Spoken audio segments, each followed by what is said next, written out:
Hello, everybody. My name is Enrique.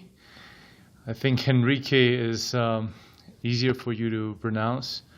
Um, First of all, let me say I'm honored by Frater Ashen Brian's invitation to do a short video here, telling everybody how my journey into drawing spirits into crystals went on. So let me tell you briefly how I got into magic in the first place. And I think it's going to be easier for you to understand why I decided to build all the tools and operate from the system of magic. Well, since I was a kid, I've always been interested in learning and getting to know I think the basic questions, the essential questions of humanity, like who we are, where we come from, the essential questions of philosophy. And in my teens, that has led me to studying Eastern philosophy, and eventually I stumbled into yoga and Buddhism and meditation. But I never could really get really deep into the answers to these questions, because I didn't just want to read about them. I wanted to know them through experience, right? Learn through experience.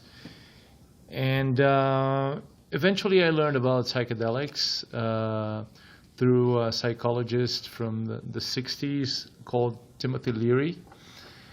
And I decided to experiment with psilocybin mushrooms together with deep meditation. And I reached a really intense experience, an enlightenment experience, which is it's not that uncommon if you're serious about it. So I started searching for ways to reach this kind of state, and I eventually found Western magic.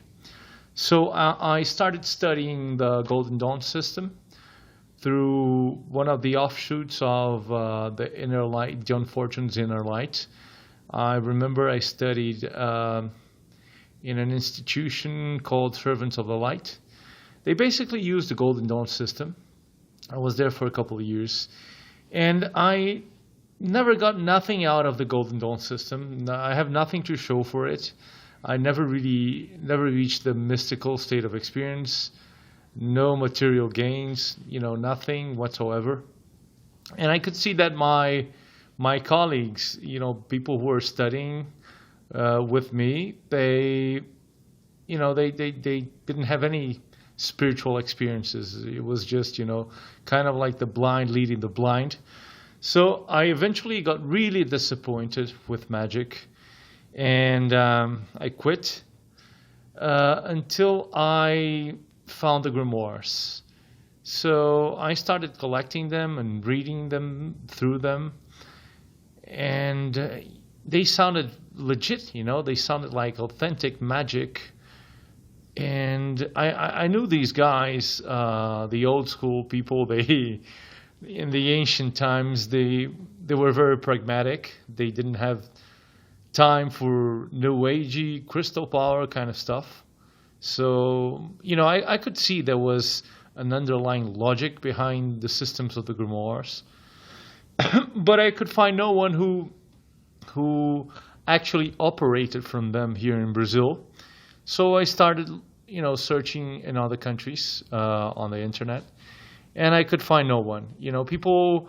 It's funny because people who do lodge magic, they like Thelema or Golden Dawn. They love to talk about the Grimoires like they were experts, but nobody really does it, right? Nobody really practiced from it. So in the end, it's just a lot of theorizing, but no one has like solid real-world experience. Eventually, I stumbled upon Brian's old blog, I don't think I don't even know if he has it anymore, if it's on. But he used to write about his experiences operating from the Ars Almadel, and then with drawing spirits into crystals. At the time, I was living in the Amazon region in Brazil. I was sent to work there, so I got to know the Ayahuasca tradition. I think some of you might have heard about it. Ayahuasca is a very potent psychedelic. It's very traditional. It's been known since like forever, since thousands and thousands of years here in the Amazon region. Not here, there in the Amazon region. And I used to drink ayahuasca like once or twice a month, so pretty regularly, and I was there for like 2 years and a half. And what it does, basically, what it really does is it opens your senses to the spiritual plane. And it does so very effectively. So you can explore spiritual realms and communicate with spiritual beings of various kinds. So I could see that the experiences Brian was writing about in his blog were pretty similar to my own. So I could see that he wasn't bullshitting. This was like real stuff, right? So what I did was I found him on Facebook, and I messaged him and I said, "Hey, listen, I've been trying to learn Grimoire magic, but I couldn't find anyone, so I'm pretty much on my own, and I'm gonna try to do it by myself. I like the drawing spirits into crystal system because I want to get to know the archangels, see who they are, talk to them. I really want to know this. And is there any way you could teach me?" And he agreed to tutor me through the basics of the system, like learning the scry and building the tools. Basically, what he's doing to all of you in this masterclass. And and I started going through the process, right?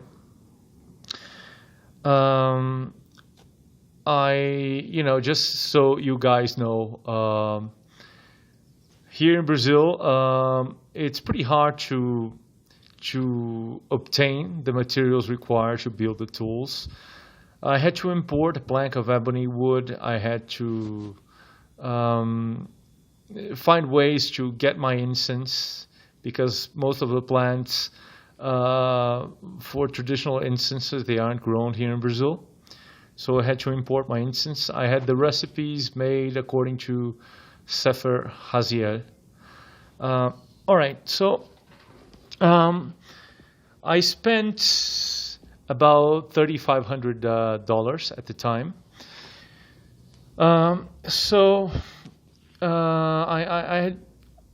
My intention was to build the tools to the best of my ability. So I made a disc made of gold, pure gold. So I didn't take any shortcuts basically, and I think it's worth it. It's worth it because I think most people get discouraged when they first try to operate from a grimoire, because they take a lot of effort, a lot of time, and some money. It's serious money. It's not just something like a couple of $100. But it's worth it. I think it's worth it because once you build the tools, they're going to last for over a lifetime. So once you build the tools for the Goetia, for the Heptameron, for drawing spirits into crystals, you're going to have them until you die, and then you can give them to your children or grandchildren or whoever. So I think it's worthwhile. to build them to the best of one's ability. At the time, I took over a year to build all of them because I was building them according to astrological elections, traditional astrological elections. So I chose the best times according to my ability, so I could work on the tools. I'm nowhere near as good a craftsman as Brian is. So I had a lot of things made for me. I had the pedestal cut out for me, and as well as the gold disc. I had it made by a jeweler. So I basically glued everything in place and wrote the sigils at particularly auspicious times. Nowadays, I think I was over analytical. Looking back, I can see I was over analytical. It wasn't necessary. I could have built everything in a much shorter span of time. If I were to redo everything, I'd just observe waxing moon and perhaps work during day of Mercury and day of Jupiter. And that's all. So most auspicious planetary days. All right. So I remember that in my first operation, my intention was to follow the planetary sequence, the inverted Chaldaic order for operating. So I'd start with Saturn, work down through Jupiter, Mars, until up to the Moon, because that's like the proper planetary order to begin. But nowadays, I don't think that's really important at all. I think you should start calling the archangel you need the most, or you want to contact the most. I just caution you guys to, be very careful and be very attentive with the warrior angels like Michael and Samael, because they tend to be very severe and they don't like to be called just for chit-chat. That goes for any archangel, but their natures are very military and warlike. So I think Raphael or Sakiel or Anael would be very suitable archangels to start with. They are very easy to talk to, especially Raphael, very easy to summon. Raphael and Anael, they like talking to people. They're more sociable, I found. And, just take care, and make sure you have a good reason for summoning Michael and Samael, okay? Because they won't suffer fools. All right, so I remember my first avocation. I had just built everything. I consecrated everything in an Orthodox church. I put all my equipment inside a backpack and took it to an Orthodox service. And then I took them back home and consecrated them again in my magical chamber. So I had like a double consecration. I was making sure I had everything made, to the best of my ability. So there were, minimum flaws. And I was really, really excited. I decided to summon Cassiel of Saturn. And, so I did a week-long purification, and I learned everything, every invocation and prayer by heart. And when it got to the time of the operation, I was sure something like spectacular would happen, and nothing happened. So I had a big failure, and I was so disheartened. I was like devastated. And Brian told me, don't give up, because these things happen. And nowadays, I think you all should be ready to fail a lot at the beginning. This is quite common. It's actually to be expected because um, operating from a grimoire is like playing an instrument. So you've built a piano, right? You follow the instructions for building a perfect piano, right? And now you're gonna sit down and play, but you've never played it before. And it's the same with magic. You've just built the tools. Now you have to learn to use them. You'll have to learn to operate. So it's to be expected to fail a lot in the beginning, and Brian's doing his best to shorten your learning experience, and I'm gonna give you some advice as well that stuff that's worked for me. After my initial failure, I took a few days off and I started to look into what could have possibly gone wrong, and a number of things did go wrong. Namely, I had learned the invocations by heart, and I found that it doesn't really work if you do that with angels, And what I'm saying here applies exclusively to angelic magic, angelic evocation. Okay, it doesn't apply to Goetia or other systems, right? When you pray to God or when you talk to angels, you have to speak from the heart. And when you just learn a text and simply repeat it, it's not sincere. There's something wrong with it, right? So it doesn't work as well. So what I did in my second operation, which worked, was I learned everything by heart. And what I did was I kept the ritual structure, but said everything in my own words. I kept the ritual structure is first you invoke God and ask for His blessings. You bless the equipment. You call for. You ask God to give you strength and bless you and open your spiritual senses.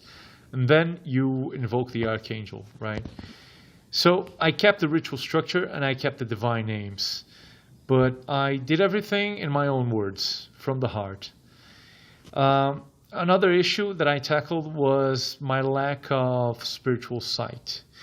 I found that scrying is pretty much a talent. You either have it or you don't.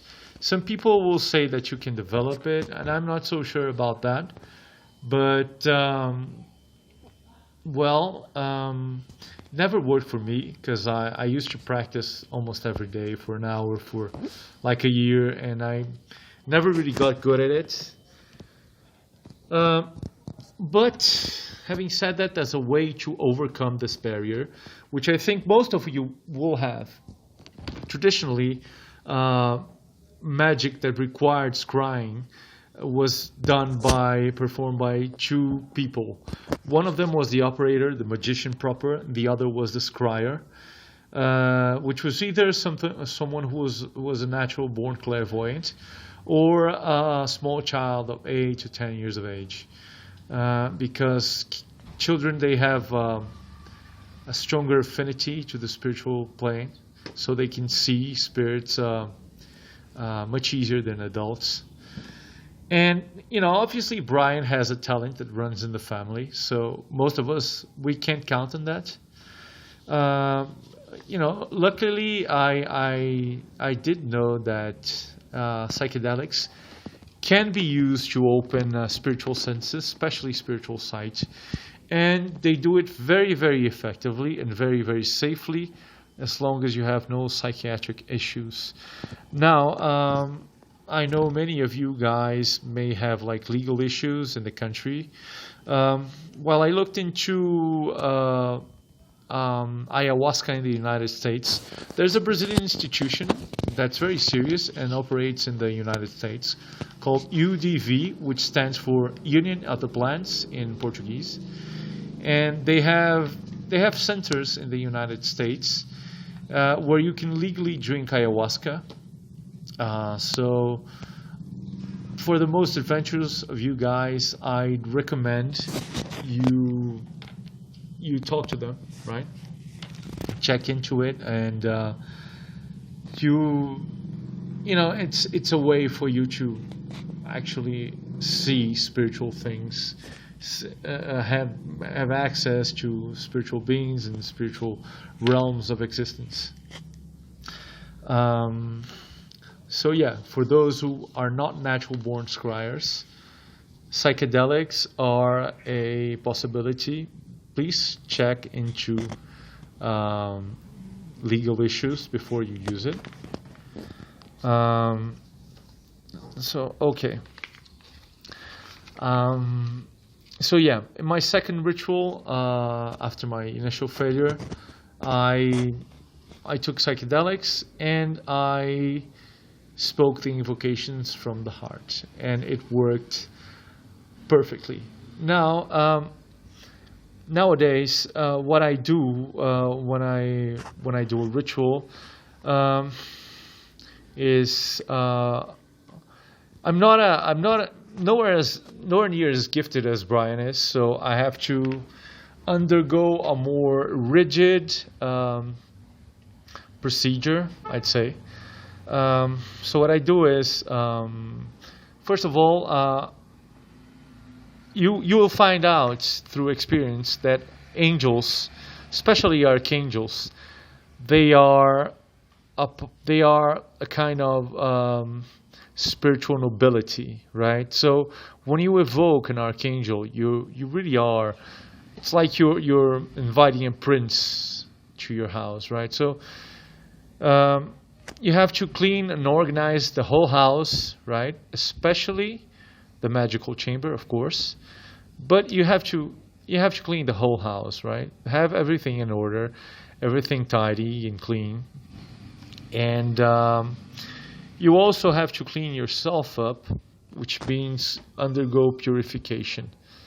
I think 7 days is enough. You can do it for longer, but 7 days, I think it's sufficient. During those 7 days, I usually go vegetarian. I cut out all social media distractions, and I try to detach myself from day-to-day life and the mundane world as best as I can. You really have to go monk mode, because the more detached you are from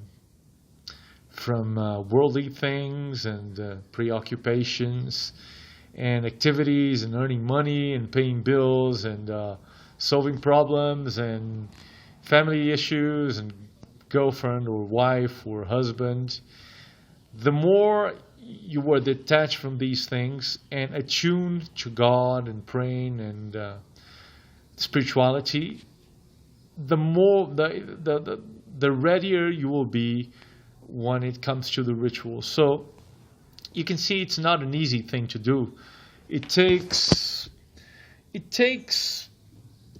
effort. It takes time and effort, and it's not comfortable. You have to get out of your comfort zone. It's something. It's really not for everybody, right? So you have to have a strong will, and you have to really want this. All right. So after this, during this purification time, I usually focus a lot on praying and meditating, longer than I normally do every day. And I draw the circle on the floor in chalk. One day before the ritual, I usually do a sort of banishing ritual one day before, so I make sure the room is quite clean. Normally, my magical chamber, because I pray and meditate there every day, It's pretty clean, but before I do a ritual, a formal evocation ritual, it's always wise to do like a formal cleansing banishment procedure. So okay, in the morning of the day of the rite, I take out all my magical tools. I put everything in place. I have the whole room set up in order. I usually do the ritual in the second daily planetary hour. And I usually have something to eat, a light meal, mostly fruit, vegetables, honey, light stuff. Usually 2 or 3 hours, 3 hours before the rite. And I take ayahuasca about 2 hours before the ritual. That assures me that I'll have my senses wide open when I evoke. Just to make it very clear to you, the psychedelics, they will open your senses, right? But they won't. It's not like 100% sure that the angel's gonna come. So you still have to undergo purification. You have to clean up your house, clean up your magical chamber, purify it, and you still have to do the ritual before you evoke the angels. What psychedelics do is they boost your scrying abilities temporarily, right? Okay, so this is basically what the procedure I go through for one ritual, which is, you can see it takes a lot of effort and you really have to want it. So I don't do rituals quite often. I do them like once a month, right? I think it's enough.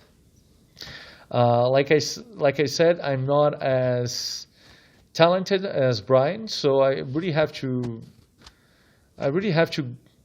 apply myself to this stuff so it can work. But I found that after you start doing it regularly, you get better at it. So, the first few times they tend to be more difficult, and you kind of get the hang of it with time. So it's not as troublesome, and you don't have to make so much effort. Once you do a few operations. For me, a ritual will take my whole day, which means, you spend 1 hour tops with the archangel, but because of all the procedure you have to go through, it's best to have the whole day free when you do a ritual, because after you talk to the angels, your senses will, your mind is going to be like completely blown, You're going to be like in an ecstatic state for, many hours after the ritual. So you're not going to be in a social or work mood. You're going to be like pretty spaced out, I think. So it's better to take the whole day off if you can, especially if you're taking psychedelics. I've done rituals without psychedelics as well, and what happens is that if you're not a scryer, if you're not a natural-born clairvoyant, you're gonna feel a presence. You're gonna feel a certain atmosphere of purity and cleanliness, of holiness inside the chamber. But you can't really go deep into it. You can't really communicate. You just feel that there's something good there. It's very similar to the feeling. It's actually the same feeling you get when you go like to a really traditional Orthodox church, or a really traditional church where they have a powerful service and you can feel like the presence of God there. It's the same thing, right? But if you have your spiritual senses open, then you can get really deep into the experience and you can see the archangel and he will communicate with you through in a different way than we communicate with each other. So that's basically it. What I found through practice is that this is really the system of magic it's really a form of practical Kabbalah, right? So that means you're gonna be working. They really are the angels of the Bible. And as a pretty skeptical guy, I'm very skeptical by nature. I have to see things, go through experiences. I doubt myself quite a lot, even after seeing angels for a number of times. I always think to myself, oh yeah, it must be some kind of hallucination. So, I have to go through a lot of experiences like this until I admit that there's something real going on, right? But what you're really doing is a form of practical Kabbalah. You're talking to the angels of the Bible. And in the end, this is a religious activity. You're playing the role of a priest. So you can see that it takes a lot of responsibility for you to do these things, and you find that you're gonna start developing your connection to God, the God of the Bible, right? These rituals, they really are a very intense form of prayer. They are basically praying with magical tools, right? So I think the best practice that you can do is like praying every day in your magical chamber. And my personal scrying practice is just sitting cross-legged and meditating and speaking the names of God. Each day of the week has like a Kabbalistic name of God that's appropriate to it according to the Planetary Association of the day. And you start praying, you're going to start feeling a certain energy, a certain vibe in the room. If you close your eyes, it's easier to feel it. So this is my scrying practice, praying, sitting cross-legged, chanting the names of God, and just feeling the vibe changing in the room, right?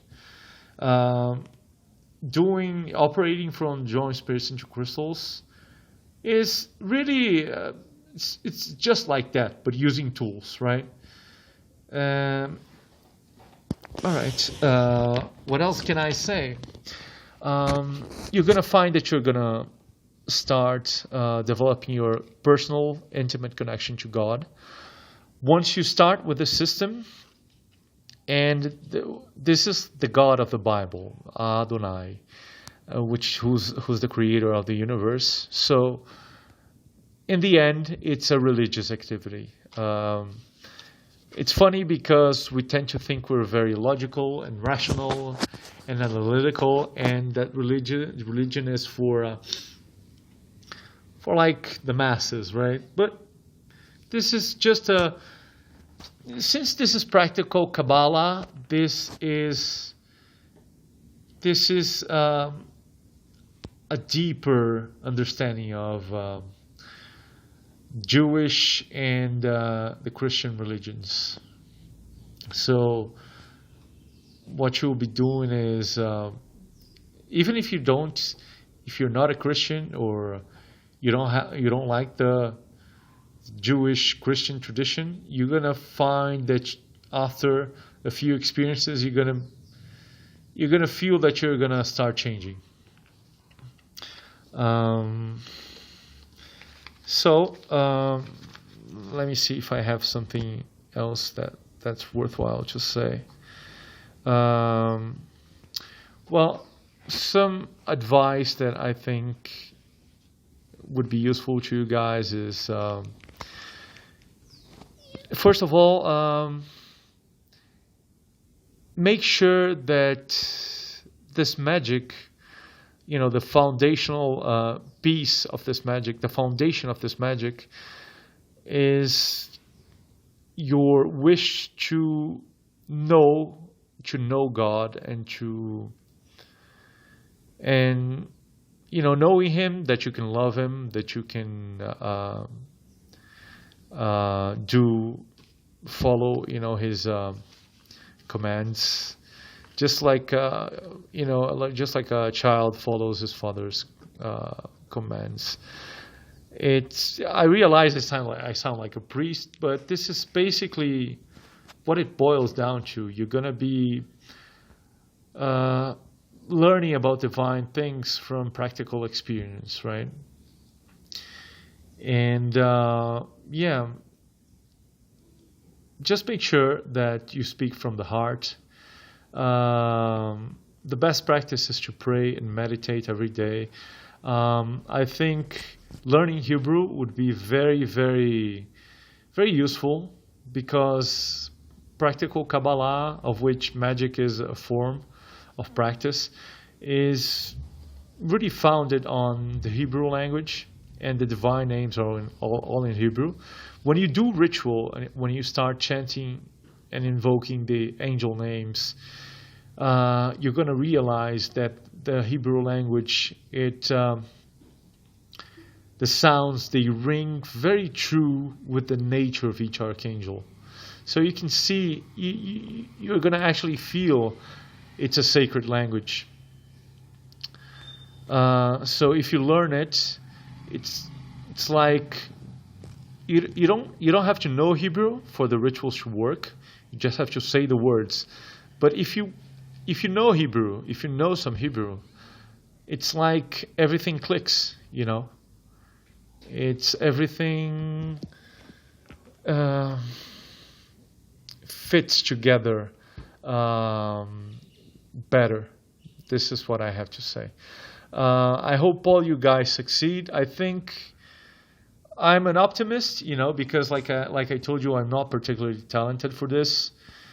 I'm a pretty stubborn guy, and I think that's why I succeeded. You kind of have to be like Rocky Balboa, which means you have to,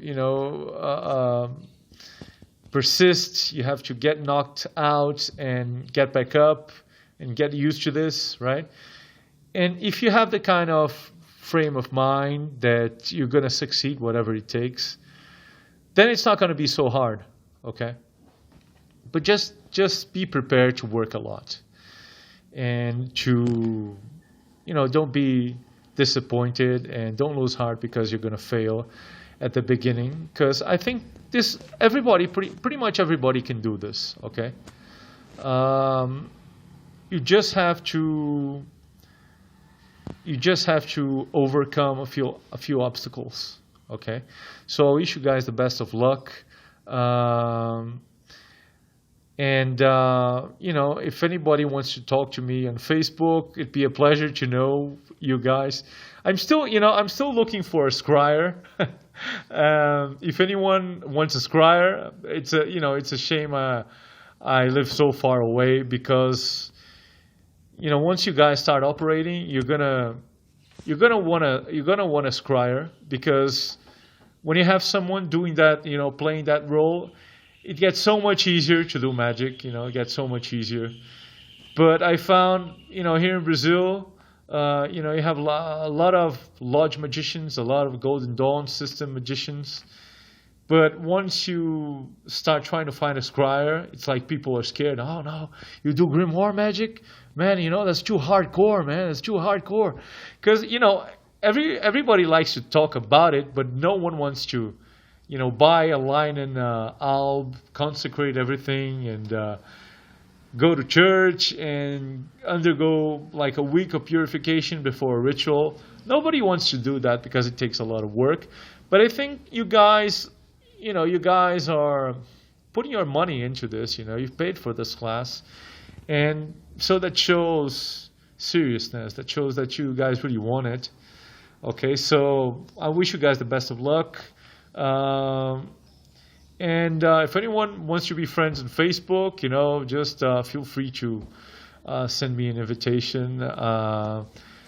If anyone comes to Brazil and wants to be a scryer, I need a scryer. So yeah, that's it. Best of luck, guys, and I think you're gonna have some of the most amazing experiences of your life. This really is a system. Every ritual is different. A lot of unexpected stuff happens during each evocation. I have tons of stories to tell. I can share them if you guys want, but I think we've had enough for one video. So that's it. Best of luck, guys.